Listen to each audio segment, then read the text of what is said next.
ভোরেই তরতাজা সবজি নিয়ে সাভারের পসরা সাজিয়ে বসেছেন কৃষকেরা। ঢাকাসহ বিভিন্ন এলাকার পাইকাররা সবজি কিনতে ভিড় করেছেন হাটে।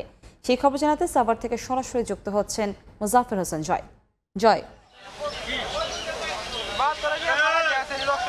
আমরা রয়েছি বিরুলিয়ার, সাভারের বিরুলিয়ার কালিয়াকুর গ্রামে, যেখানে মূলত কৃষকদের বাজার, সবজি বাজার নামে এই এলাকাটি পরিচিত।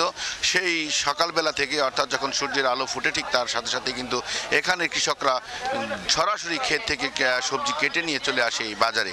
মূলত এই সবজি বাজারটি দীর্ঘদিন ধরে এখানে চলছে। প্রতিদিন সকালবেলা এখানে সবজির পসরা নিয়ে বসেন সবজির কৃষকরা, এবং এখান থেকেই মূলত টঙ্গী এবং আশুলিয়া, সাভার, একই সাথে রাজধানীর কাউরান বাজার সহ বিভিন্ন এলাকার লোকজন বা পাইকারি ব্যবসায়ীরা এখান থেকে সবজি কিনে নিয়ে যান। আমরা কথা বলেছি এখানে সবজি যারা বিক্রি করছেন সেই কৃষকদের সাথে, কথা বলছি পাইকারদের সাথে। তারা যেটি বলছেন, সবজি বিক্রেতারা বলছেন যে মূলত এখানে ভালো সবজি পাওয়া যায়, তরতাজা সবজি পাওয়া যায়। এর জন্যই মূলত রাজধানী সহ বিভিন্ন এলাকার পাইকারি যে ব্যবসায়ী রয়েছেন তারা এখান থেকে সবজি কিনে থাকেন।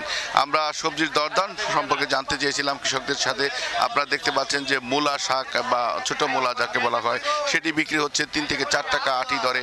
আপনার পুঁই শাক বিক্রি হচ্ছে 10 থেকে 12 টাকা প্রকার ভেদে, আকার ভেদে, বড় হিসেবে 10 থেকে 12 টাকা আটি দরে। একই সাথে কিন্তু আমরা এখানে দেখছি লাল শাক বিক্রি হচ্ছে 3 টাকা থেকে 4 টাকা কেজি দরে। ডাটা শাক যেটি, সেটি একটু আগে বলেছি যে আকার বেড ডাটার যদি পরিমাণ বড় হয় এবং বেশি হয় সেটি বিক্রি হচ্ছে 10 থেকে 12 টাকা দরে। একই সাথে কলমি শাক রয়েছে, কলমি শাকও 2 থেকে 3 টাকা দরে বিক্রি হচ্ছে।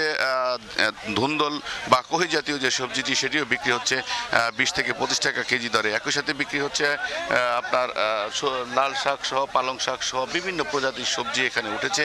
আমরা দেখেছি সবজির পাশাপাশি কিন্তু এখানে ফলও উঠেছে। আপনি জানেন যে সাভারে ফলের জন্য, কাঁঠাল ফলের জন্য বিখ্যাত, সেই ফলটিও আমরা এখানে দেখেছি যে সেই ফলও বিক্রি হচ্ছে। এখানে বিক্রি হচ্ছে বিভিন্ন ধরনের সবজি। সেই সবজির পসরা নিয়ে কিন্তু ইতিমধ্যেই সেই ভোরের আলো ফুটতে না ফুটতেই কিন্তু কৃষকরা সরাসরি এখান থেকে চলে এসেছে, এবং এখানে কিন্তু সকাল 9টা পর্যন্ত কিন্তু এই সবজির বাজার চলবে বলে আমার যে কৃষক রয়েছেন বা এখানে যা সবজি ব্যবসায়ী রয়েছেন তারা জানিয়েছেন।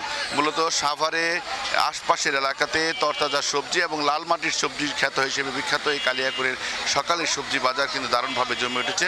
তো সাভারের কালিয়াকুর এলাকা থেকে সবজি বাজার নিয়ে আমার কাছে এই ছিল সর্বশেষ। সবজি বাজারের খবরাখবর জানতে আমরা সরাসরি যুক্ত ছিলাম সাভার থেকে।